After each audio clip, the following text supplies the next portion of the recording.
Hi, everyone. Welcome to Life Change Solutions webinar. Good to see you guys made it here. I'm sure we're going to have a couple more people joining over the next few minutes, but we're going to get started. We've got a lot to get through. We're going to hopefully run for an hour, so we'll be finished by 3. And this is going to be our webinar on how to create a high-performance company culture. So if that's what you're looking for, you're in the right place. Let me jump into, by the way, my name's Tammy from Life Change Solutions team. I think I might have met a couple of you. Some of you will be brand new people. I've never interacted with you before, so it's really great to have you here with us.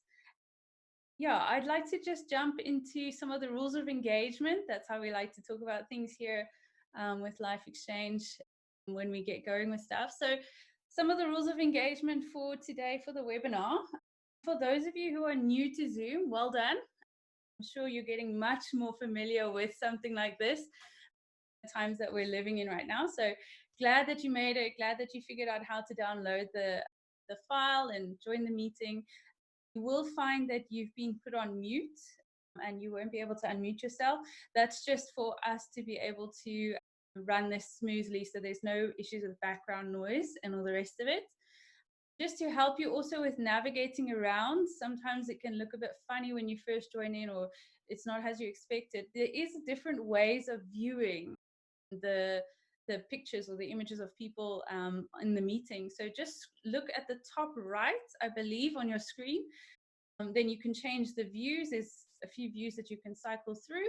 Or if you're on your phone, I believe you can swipe right or left and it kind of changes how you see people. If you want to see everyone or if you want to see the loudest people, you can change the settings. And then if you go down to the bottom, so if you go down to the bottom, you'll see there's a chat button as well. So if you need to send us a message because your audio is muted, we won't be able to hear anything that you're saying, then feel free to just type in the chat box. And we're definitely going to be using the chat box for the questions. So if you have any questions as we're talking through this stuff and Quibus is sharing the material, I really want to encourage you to put those questions into the chat box. We won't be stopping Quibus while he's in his flow and sharing the stuff, but we will be doing questions and answers at the end. So just put the question in the chat box while you're thinking of it. You don't have to remember it till the end. And at the end, we'll collect all the questions and we'll put them to Quibus and we'll get him to just unpack a bit more of something where you were like, oh, I'm not sure about that. Or what do you think about this? Okay. Is there anything more? Last thing. Oh, yes. For anyone who is having any trouble with the audio or the video, and then we are recording this. So we will send out a link to you at the end of the webinar, and you'll get that to be able to catch up at a later time when it's convenient for you, or you can even send it and share it out. We'd be really happy to for you to do that. All right, so that's everything from my side. I'm going to hand over to Quibus now because we only have an hour and he's going to want to take an hour and a half because you know Quibus. So we'll get him started as soon as possible. So over to you. Yeah, cool. Thank you, Tammy. It's awesome sharing with you guys online. So just quickly, behind our desk is Akila. Akila, thank you for all your help and support. This is a lady there's a marriage in the family, not hers, and she's still sitting here with us today. So Akila, we really, really appreciate that, and thanks for helping us out. And Tammy, thank you for running with a chat box. By the way, please, the questions should just be easy questions, okay? I mean, lockdown, my mind is locking down as well. There's a song, I think it's Francois van Coke that sings the song about Die Wêreld is mal. And I must be quite honest with you that it feels to me currently as if the Wêreld is mal. Just people going crazy around this COVID virus, maybe with reason for some of them, but some things are just battled as mal. That's my experience currently. And maybe that brings me to where we want to go. For those of you that's never engaged with us before, Life Exchange Solutions, we started about 15 years ago, and we started studying the minds of gangsters, all right? We wanted to figure out, how do people think? Why do people struggle with change? How do they change, build new thinking patterns?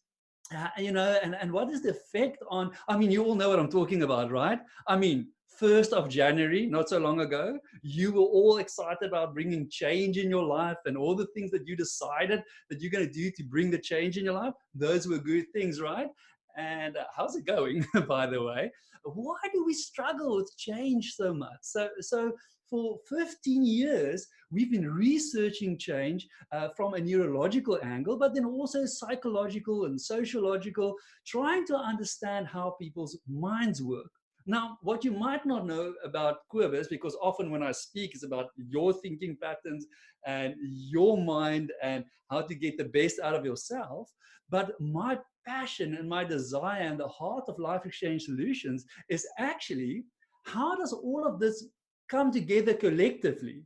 In other words, it's not just about my mind. How, if I bring a lot of people together, what is the effect when they're all together? And I think currently, this last couple of days, we see a strange effect, when you bring a lot of people together, and often the result feels like the world is mal. And so when we think about your company, then often you can say, Kobus, you know what? I often wonder why people act so crazy, even in our own company. Now, I think to start off with, I want to just show you a slide. And if we have ever engaged before, you would know the slide. But I just quickly want to talk you through why we need to speak about your company culture. In any company, in every company, even if you are a sole proprietor, there's people, all right? So even if you are the only person in your company, there's people and companies. And the one thing that we want to do, always want to do, is we want to create or we want to cause these people to perform in a specific way.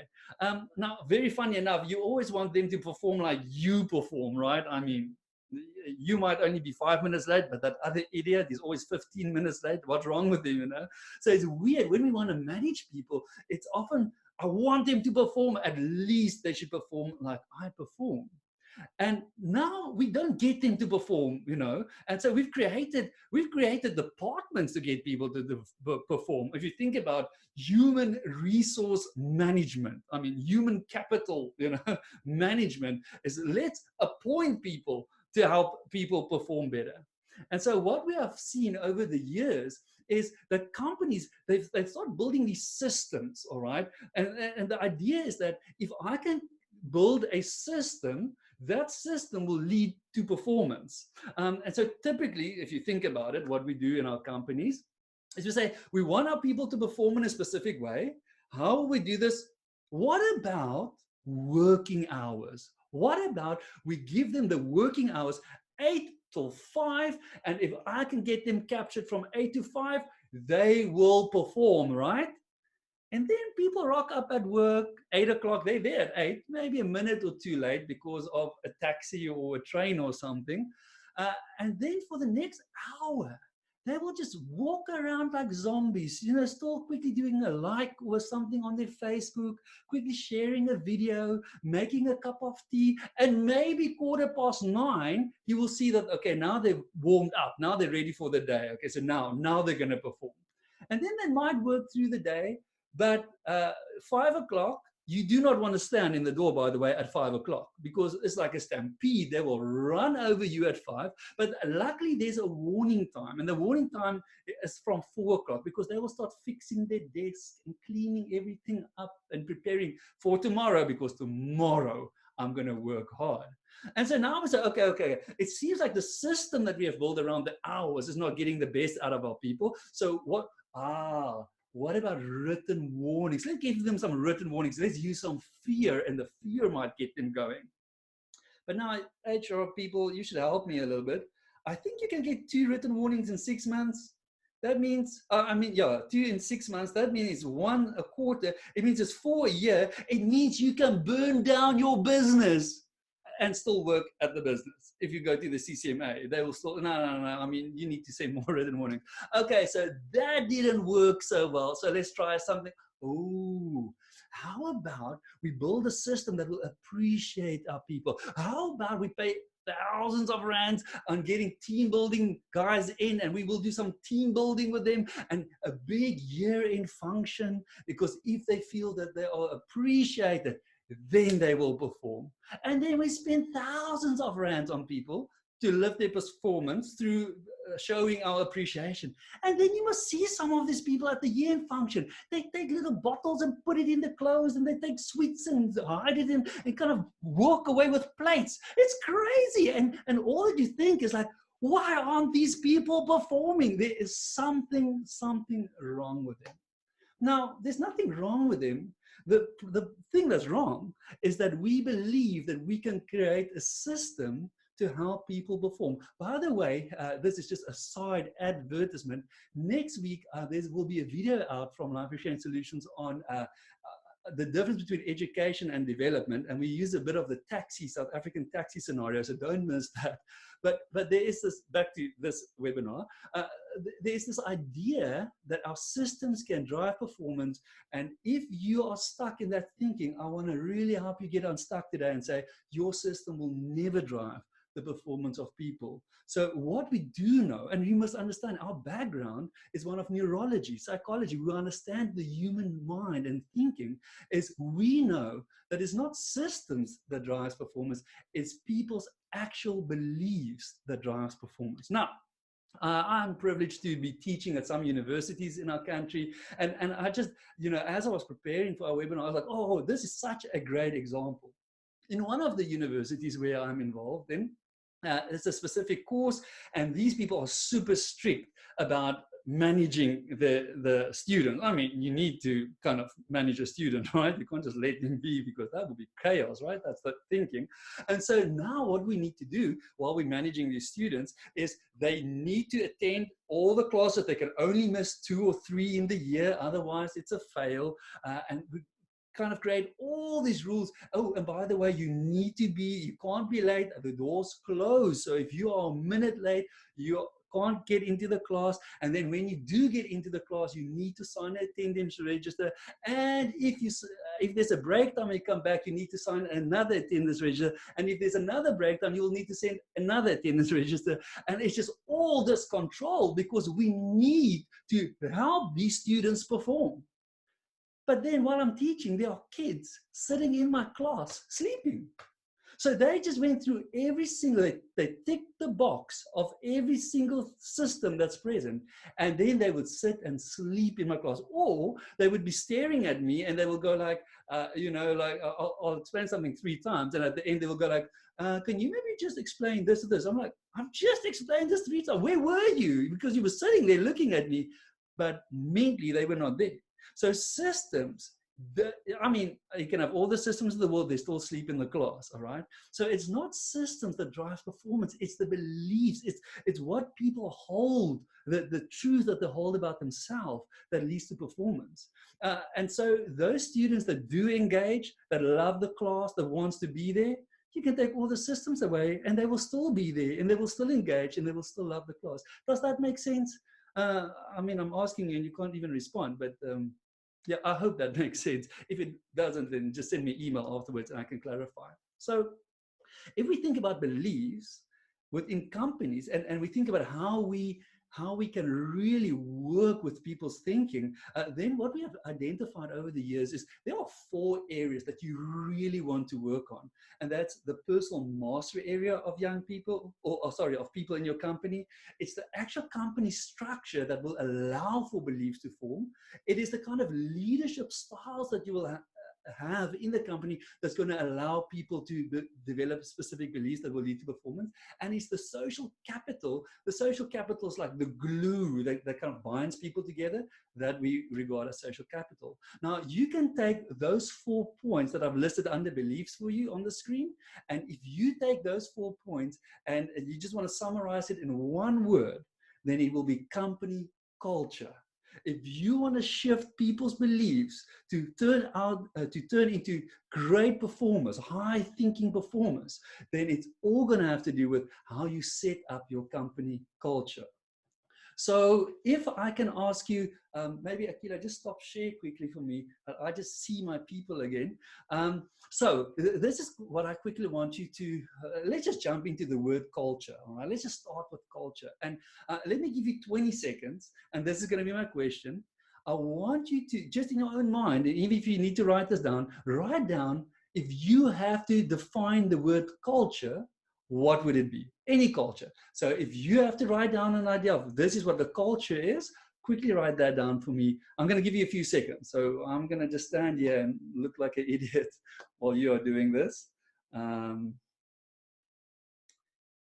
Yeah, I hope you're writing down. A few more seconds. So the question is, what is culture? You got something? I hope you got something. All right. I really want you to think about it. Now, if we had a nice in-person, facilitation, then I would ask you to share with me. But most likely, when I ask people what culture is, they kind of talk about things like its beliefs, its values, its often tradition comes in. People throw the word language often in. And I don't know, maybe you've Googled the word culture the last 20 seconds. I don't know. I should have actually Googled the word culture, I guess, to see what people say culture is. But the easiest way to understand culture, the simplest way to get the word culture is it's the way we do things around here. That's what a culture is. It is the way we do things around here. That is the simplest way we can understand culture. Now, Kobus, you can probably hear in my accent, I'm very Afrikaans. And so some people say, oh, you are part of the Afrikaans culture. And I'm like, yeah, probably. I mean, I can speak Afrikaans. I draai a choppie. I enjoy that, there's a lot of stuff that I like and probably stereotypically Afrikaans. It's the way we do things around here. That's just the life for me. But then there's another dynamic that you need to understand is that I also surf. And when I'm with surfers, there's a culture, on its own over there. So I mean, there's a sense of we speak slightly differently, bro. I mean, if it's the waves are firing and you can pull into the barrel, that's pretty cool. So we've got a different culture there. And then I have a different culture at work. And so it seems like we can belong to different cultures. And a culture is just the way we do things around here, the way that I just naturally do things. Now, how are we for time? Are we still good for time? Okay, cool. Because maybe I can just quickly share this with you. For a long time, I was thinking about why would a David Eagleman, if you ever want to read a cool book, the book's name is The Brain, and he explains the following. He says that when an animal is born, then what you will find is that animal, in a couple of hours after birth, that animal will get up and be walking around and be able to eat and even communicate.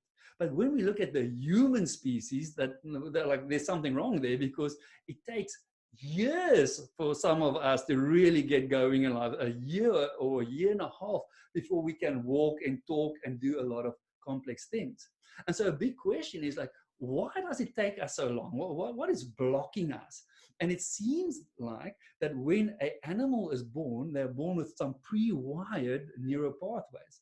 And those wiring sits there to help them immediately adapt to their environment. But because humans a baby springbok. If a baby springbok is born in the Antarctic, the baby springbok will die within hours.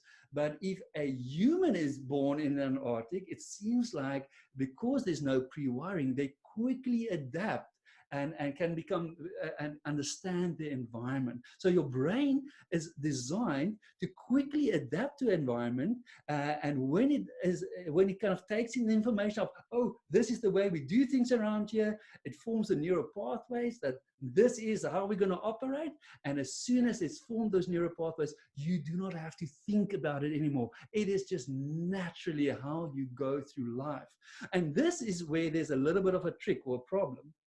Because if I am just doing things automatically and I don't think about it, then it's often very difficult to know what my culture is. I mean, this is just normal. This is just my normal. It's just the way I do things. And so often it's so difficult to go like, okay, then what is my culture? I love to think that culture is like a fish that's born in water. So it's in this bowl, it's in water, and from the moment it opens its eyes, there the fish is in the water. And now I have a conversation with the fish, and I'm like, so fish, what does the water feel like today? And the fish is going to go like, what's the what feel like? No, the stuff that you are in. And he's like, oh, am I in something? What are you talking about, Quivers? It makes no sense, because all I've known my whole life is the water I'm swimming in. And culture is very much like that, that it's very difficult to know what your culture is. And often you need to take the fish out of the water, and then, you know, the fish will go like, oh my word, I need to get back into whatever that was. Yeah, you want to get back into your culture. I was very privileged last year to spend some time in China. That was before the whole virus thing. And so I was in China, and it's like you walk around, you're just like, oh my word, like it's just completely different. And Quibus, the fish, was pulled out of the bowl, and I couldn't wait to come back to South Africa and just have some steak and chips and a castle light. Okay, so I was like, oh man, I just need to go back. So the one thing that you need to understand is, even in your company, there's a way you guys are doing stuff. How important is time? How excellent should work be? Do you have a culture of working late? Do you have a culture of, being very flexible? Do you have a culture where you normally talk about problems, or do you talk about solutions? Do you have a culture where when you make your cup of tea, you talk about the idiot manager, or do you have a very praising culture? And so the way you would do things in your company is like that fish in the water, and you're just swimming around in it. And so when we talk about culture change, it often becomes very, very tricky. Like, oh man, I don't know. So because I don't know what the culture is. And so it can become very tricky. So what I want to do the next couple of minutes, I want to share a model with you, and I want you to use this model forever. All right. So I want you to use this model when you think about your company culture. All right, so this model is not ours, by the way. It is Ken Wilber's 4-quadrant model. He's got the integral theory, and it's about understanding something as a whole. So according to this model, you can look at anything and understand it as a whole through looking at different perspectives. So he's got an interior perspective, and then an individual perspective. He's got an exterior perspective, and he's got a collective perspective. Now, let me just do this very simple. Let me just get something. Just hold on. Let me take this guitar. Yeah. Got something here. So if I want to understand this guitar as a whole, there's interior components to this, and there are exterior components to this. All right. So very simple. Individual perspective, interior, there's stuff on the inside, individual components. There's exterior components on the outside, all the strings and the scratch plate and the neck and everything. That will be exterior. But then there's also collective parts that's part of this guitar. And some of those collective parts sits on the inside. It's got a whole pickup system on the inside. And some of the collective parts sits on the outside. For example, they will speak about the guitar neck, but the guitar neck has so many facets and components to it. That's actually a collective, a lot of individual collective. Does that make more or less sense? So I hope I'm not confusing more than anything else. So with this model, it is a fantastic model to start looking at your company and understanding your company as a whole. So the big word is to understand the phenomenon through looking at these 4 different facets. All right. So let me just quickly talk you through this. I'll put all 4 quadrants. Now, I'm quickly going to talk you through how do you view your company or your company culture through this model. Now, in the very first place, you have people's beliefs and mindsets. So it's the individual person, and it's interior, because you do not know what's on the inside. You do not know what their beliefs are, right? So that will be one part of your company. Now, the only way that we can truly know if what those people or what the person's belief is would be to actually look at their behavior. So now we can see the individual's exterior perspective, and we can actually look at their behavior to see what do they really believe. So let me just quickly share a quick story for you on this. that's probably a couple of years ago now. I was walking, I was in the Northern Cape, and I was at a function. I had to do something, and it became late. And we were living or were staying with hosts that evening, and they were still there doing their thing. And a colleague and myself said, "Hey, maybe we should just walk home, and then it's not that far, it's maybe a kilometer away or whatever." Now, Querbus, standing in front of you, kind of grew up in the Christian tradition. And so, as I grew up, I had a belief about what happens to me when I die. I mean, there's a place called heaven, and if you die, your body stays behind, but your soul goes to heaven. So I have a lot of beliefs around that. And so this is late in the evening. This is in the Northern Cape. It's the Karoo, okay? And we are walking, so my colleague and myself, walking to the place where we need to stay that evening. We said we will just walk there, not that far. And a colleague of mine mentions that, hey, shouldn't we go through the cemetery? Because there's a big cemetery. If we should go through the cemetery, it will save us a couple of meters. So, and so now I'm kind of looking at that cemetery, and there's all these trees standing there blowing around in the wind, and there's literally a little metal gate creaking as it opens and closes, and and you see the tombstones kind of falling over. And I look in my mind, I'm like, I get the logic that if we walk through the cemetery, it will be we will save some meters. I nearly said kilometers, but not even kilometers, some meters getting to the place where we need to stay in the evening. But man, I don't want to walk through that cemetery in the middle of the night with the full moon shining through the trees. I don't want to. And I'll never forget this moment that my colleague then kind of stopped me and said, "Hey, so what do you really believe?" And it was such a moment that, I can say things on the exterior. Oh, this is what I believe. This is what I believe. But true belief comes out through my behavior. And so it's very difficult to engage, to understand what the people, the interior perspective of the individual in your company, what do they really believe? But you most likely will see that through the behavior coming out. I hope that makes sense. I mean, truly, what do I believe? I'm afraid that the hand will come out of the grave as I flip and walk through that thing, okay? So that is the thing that's stuck in my heart. And so that will be my true belief. But that only manifests through my behavior. Now, the same can go to when we think about company culture. I mean, what is company culture? We can say, oh, this is our company culture, and we can spend a lot of money to put it on the wall, the vision and the mission and all sorts of things. But it is only when we can actually go to the organizational systems and structures and stuff that we actually know what the company culture is. I mean, we can say we have this lovely company culture, but how does it line up with the way you are doing things around there? I mean, that would be the big thing. So to put this in perspective, here's a good one.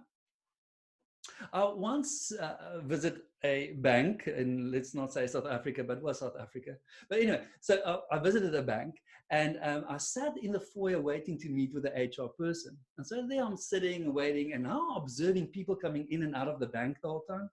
And it was fascinating because what I would see is a person will come in, and then they need to put on a tag, and then they need to sign in the book. And I don't know if there was a scan of the eye, and then they had to do like a biometric thumb thing, and then the door opened. So I'm observing people coming in and out, and this tremendous, tremendous sense of security. And so, by the way, the word trust is very much part of the company's language that they use. And so I'm sitting there observing this, and I'm thinking, oh, there must be a lot of money on the property. I don't understand how banks work, but clearly the vault of the bank is on this property, right? And so I'm waiting there, and then it was my turn. The HR person came and said, she showed me a few things, and I got up and I got my little tag and I signed in, and they took a photo of my face to put it on the system. And then she had to open the door, and I walked in, and I'm just intrigued about where's the money, where's the vault, I would love to see something like that. And so I asked, I said, hey, so do you keep all this the branch of this bank's money on this property? And she says, no. We actually encourage people not to have money on them, that we don't even, we keep our petty cash to a very small, amount. And I'm like, then why all the security? Like, why? I don't get this. Like, why is it so intense? And the response was like, people. I'm like, no, tell me. She says, you know, you need to control people. I mean, you can't just, you know, you know people, you know, they're going to take chances, you know people. And I'm like, but you are the HR person. You are appointing these people. Why on earth would you appoint a person that you know is going to take chances? Like, come on, it makes no sense. I thought your motto, your creed is trust. And I see no trust in this. So the point what I want to make is company culture, it's interior. It's a collection of people's beliefs and mindsets, and it sits on the inside. And we don't really know what it is. And the only way that we can truly know what a company culture is to look on the outside and to see how do people organize themselves? What systems and structures and processes and practices do they put in place to manage their people? And that will give us a very good glimpse of what the company culture is. So where do we change this? What do we do? Now, the very first thing, well, I said I want to give you some practical things to think about. So the very first thing that you need to do when it comes to thinking company culture is you need to start figuring out what is the company culture that you want for your company or for your team or for wherever you are, because we can even have cultures within our teams, right? So what is the culture? What is the way you want to do things naturally without thinking about it? How would that look like for your company? Now, that might be a big exercise on its own, because you might really want to dig into values and all sorts of things. And I might get in a lot of trouble. Often we get people from the outside in, you know, and they're going to help us to write a beautiful vision and a mission and our values.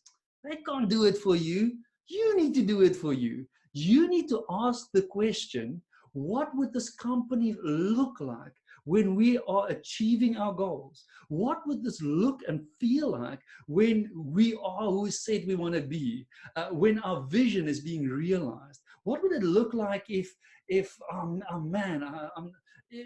teams are performing on a higher level? What would people naturally be doing in this company without thinking about it? That is the place where you need to start. And if you have that set and you kind of agree around this is the culture we want, then you now need to say, okay, just to have something written on the wall is not going to bring about the culture. Just to put someone on a training course to better communicate, that's not going to bring the change. What I need is I really need to look at the interior and exterior perspectives and see how would we need to shift that. And so maybe the very first one to look at would be that one on the right and bottom side.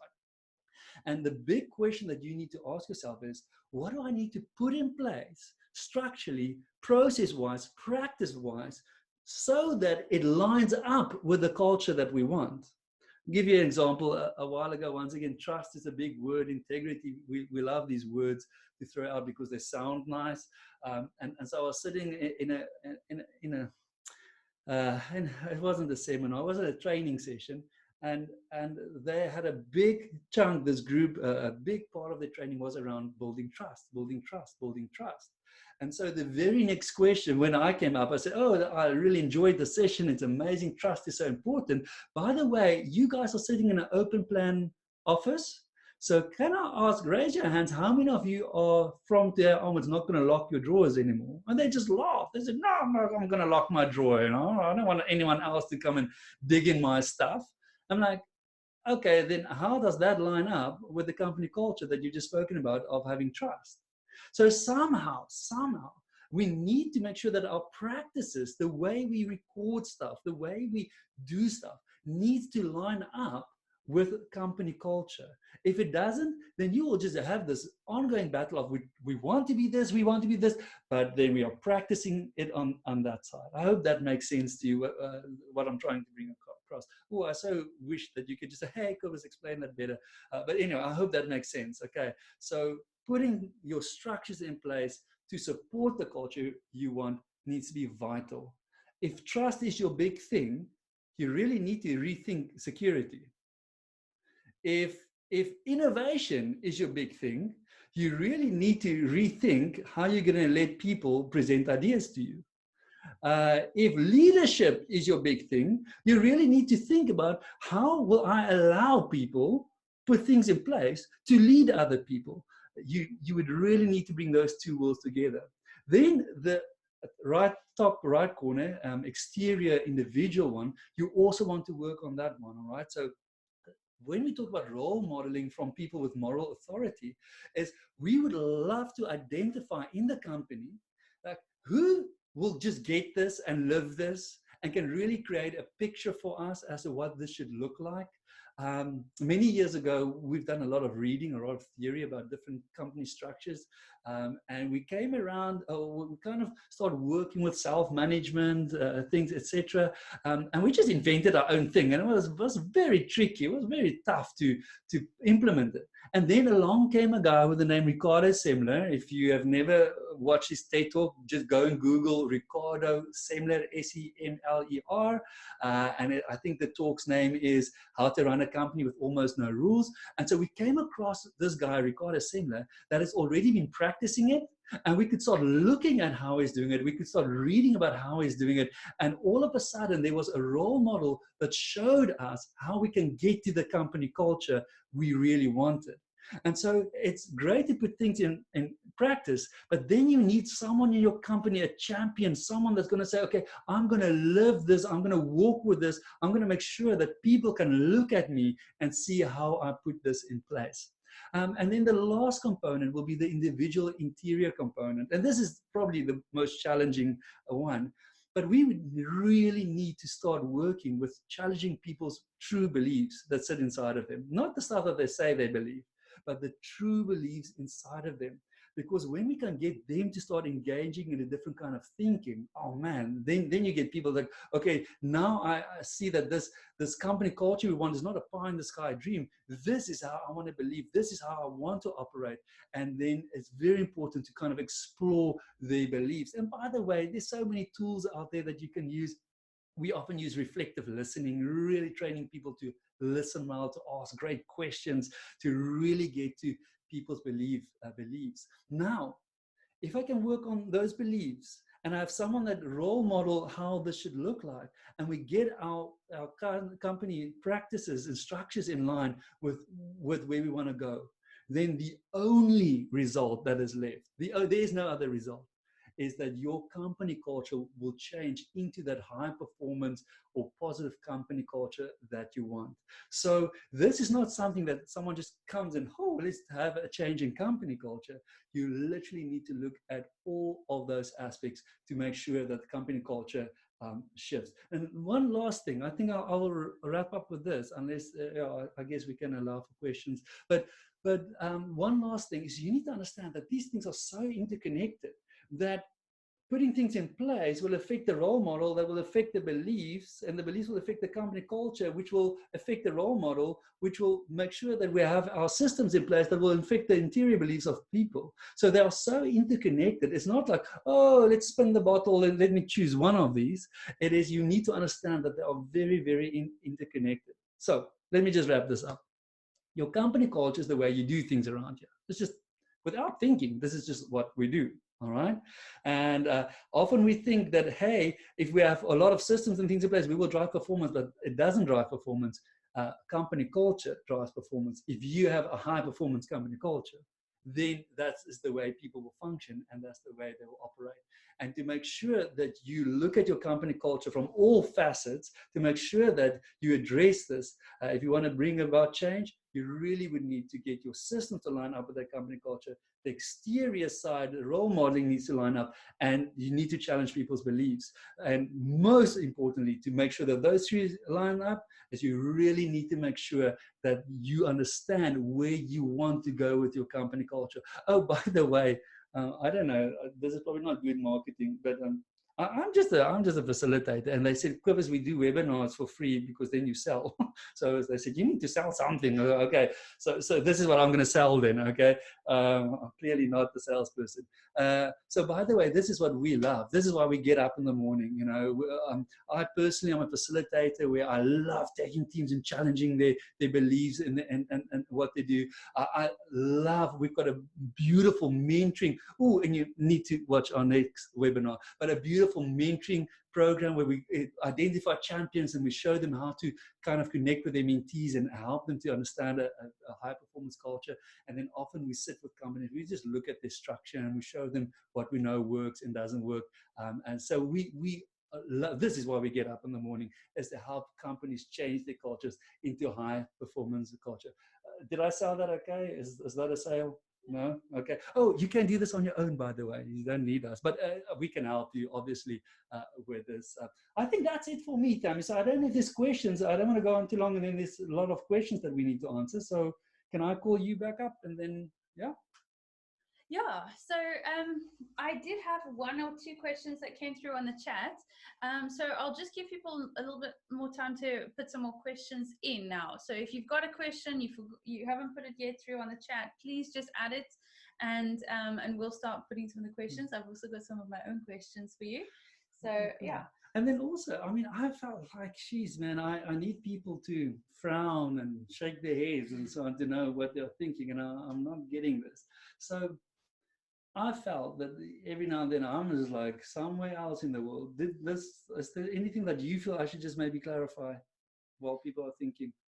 Or will we do that through the questions? It was pretty clear for me, Okay. but let's see if something wasn't clear. Feel free to ask us to explain it again, and we'll get you to give it. I think also if we can get more practical examples, I think they help us to understand it better. So maybe just start thinking of things that you've done, what we've done with clients, maybe to give an example. Yeah. I see some more questions coming in, so I'm just going to grab them. Okay, cool. Okay, so first question, Khadija, I hope I'm saying that right. In your opinion, when there is a change in leadership, are there specific parameters that prompts the culture changing due to the new leader versus the office or team members maintaining in the existing culture and the new leader rather than adapts? Ooh, yeah. So if I understand that correctly, fascinating, because remember, we are so designed to stick to what's normal, and then often what we find is when we go and headhunt a person and we bring them into our company, one of 2 things happen. And the one thing often is that this person struggles to adapt to the current culture. So often what happens is like I so battle to belong in this new way of thinking, this new culture, that what we find is that person after 6 months, a year or 2 years would leave again.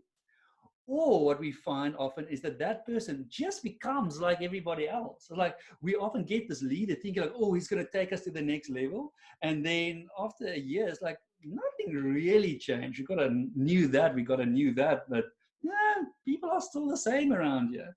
And so if that is the question, I so love the question, because it is not just about getting a new person in the team.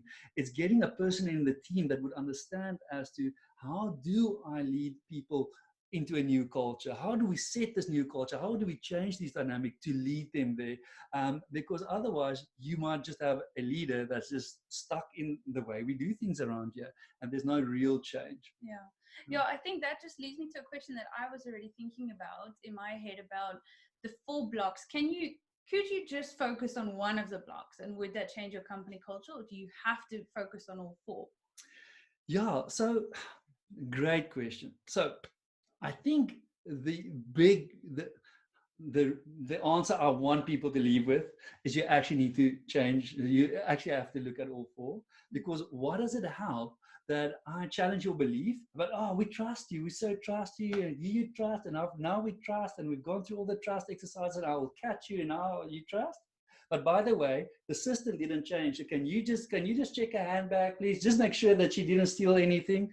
And so if they don't line up, then you will have a problem. Oh, by the way, you trust. We've changed the security, but we have no idea what it looks like to work in a company. So there's nobody role modeling it.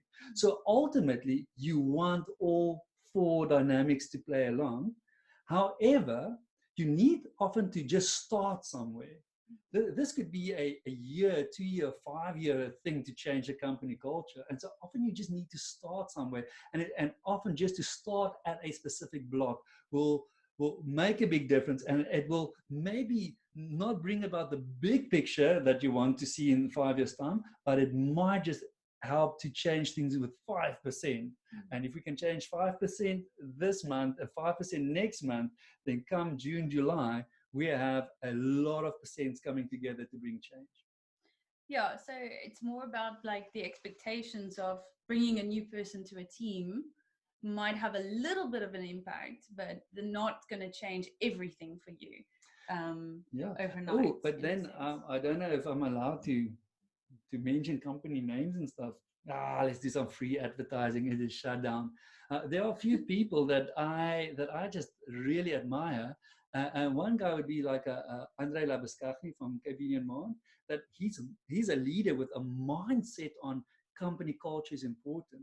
So once again, if you have that kind of leader, that is going to be his role in the company is to change the culture. Oh man, you've got an awesome leader.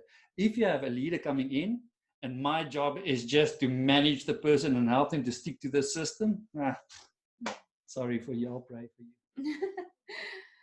Okay, cool. Thank you. We also have a question from Hilda. I think if you can explain social capital a bit more.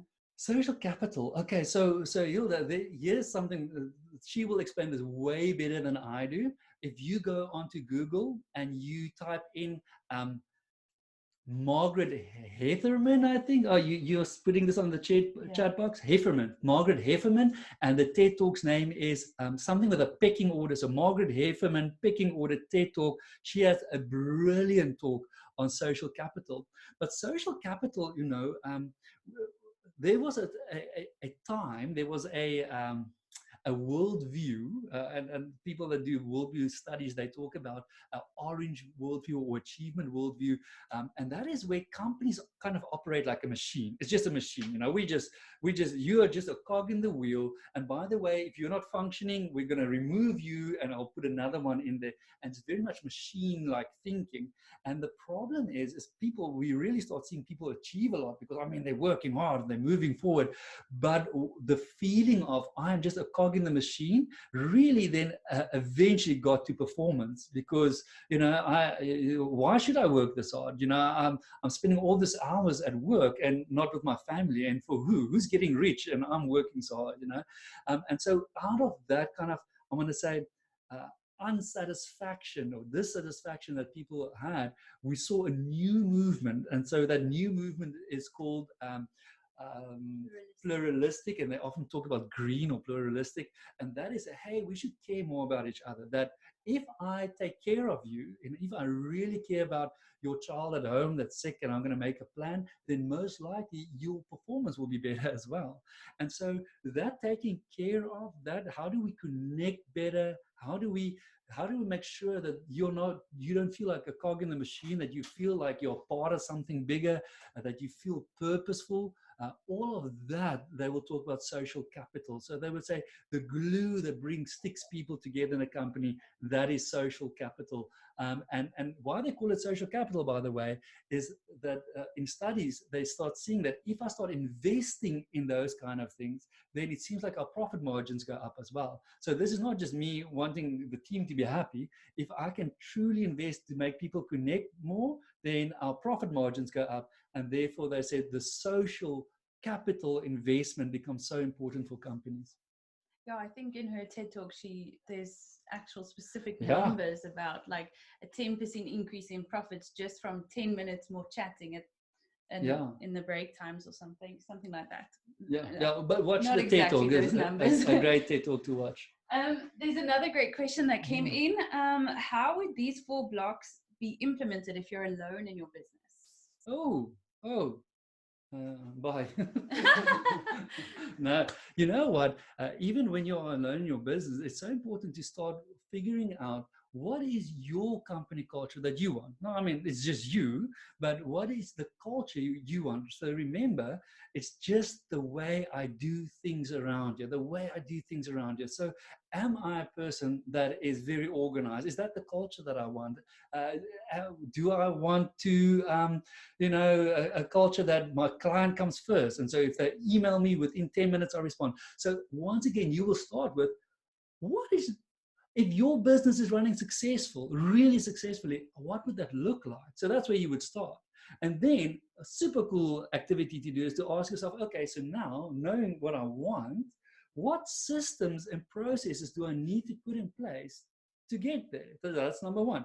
Number two is there anybody else there that I can actually just go and have a look at how they do it, how they function? How are they putting their things in place? Because I love the way they do business and I would love that to be part of my business. And so literally go to, I spend time with a lot of companies in South Africa currently, and these people are so friendly and open, and you can literally walk in and say, I just want to understand how you guys do business. I love the way you do business, and see if you can get some sort of role modeling effect. And then the third aspect, that's going to sound crazy now because this is you are the only person and you need to challenge your beliefs, is to really sit and make time to challenge your own beliefs. Do you believe that there's enough work for all of us in South Africa, or do you believe, oh, scarcity, let's buy all the toilet paper for just in case? Sorry, maybe that was offensive to some of you listening. You can go and buy toilet paper if there's anything left. But what I mean is you would really need to explore your own beliefs and see if those beliefs will line up with the culture you want. Because you can't have this culture of excellence and productivity and positiveness if you struggle with low self-esteem, if you struggle with your own value. So I would literally sit with that same model, think about what do I want for my business, and go through all the other 3 blocks to make sure that they line up. Cool. Thank you. I think there's no more questions coming through in the group. Is there anything else you want to add? Yeah. Mm-hmm. Can I ask, is there any way that you can create I just want to see how people engage with this, like a Google form thingy, 3 questions, and we can just forward it to people? Yeah, sure. And they can just say, hey, sound was terrible. Kobus, I see on the screen that you look very red. I can see myself. I look like I'm sunburned. So maybe the video quality is not good or something. Just get some feedback. Can we do that? You are very red, but yeah. Okay. I've been blushing for an hour now.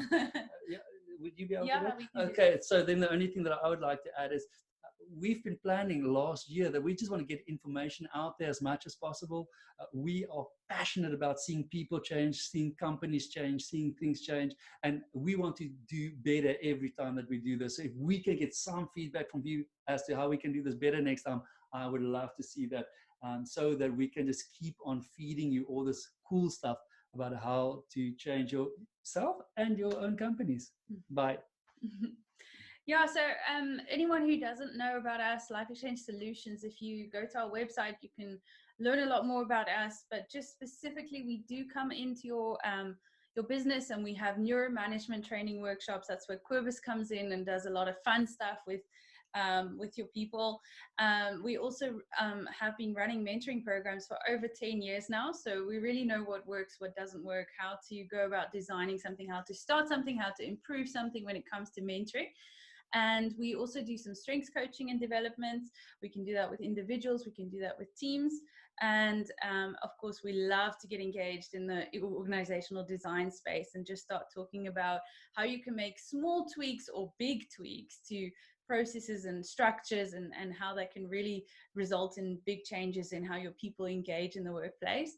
If we just go to the next thing, I think the only thing I wanted to remind you guys of is we have another webinar coming up. It's on Tuesday, the 14th of April. It's going to be also on Zoom, same time, same place.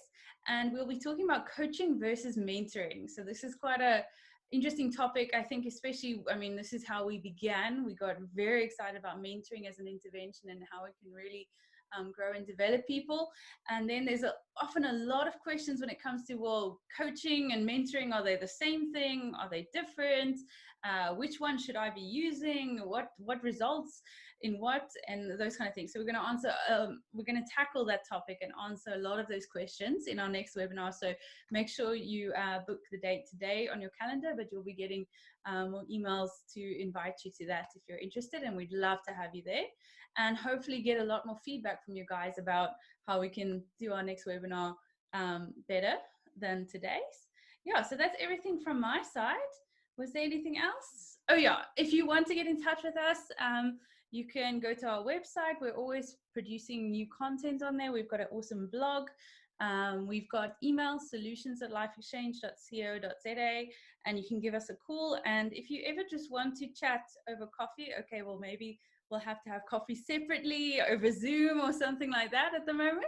But we're always up for that. We love to chat with people, hear what's going on in the company, figure out where can the change start, and what can be effective in kind of resolving things that are going on, or just taking your company or your people to the next level and discovering, you know, how work could really be. So yeah, so that's all from us. So I'm just going to say bye and hope to see you at the next webinar.